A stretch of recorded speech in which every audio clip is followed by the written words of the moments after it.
where does the name for Ffrith-y-Mynydd come from? Today we're just outside Ffrith-y-Mynydd, up in the hills in Conwy County. This hill behind me is called Ffrith-y-Mynydd.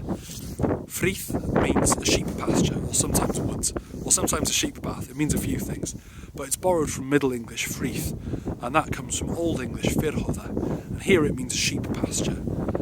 Means the, and Mynydd means mountain, so it means the sheep pasture on the mountain. And from up here, it's actually a really pretty view.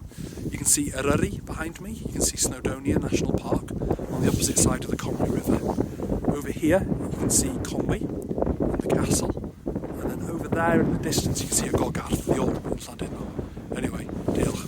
Check out my Patreon, subscribe for more, share it with your friends. Have a good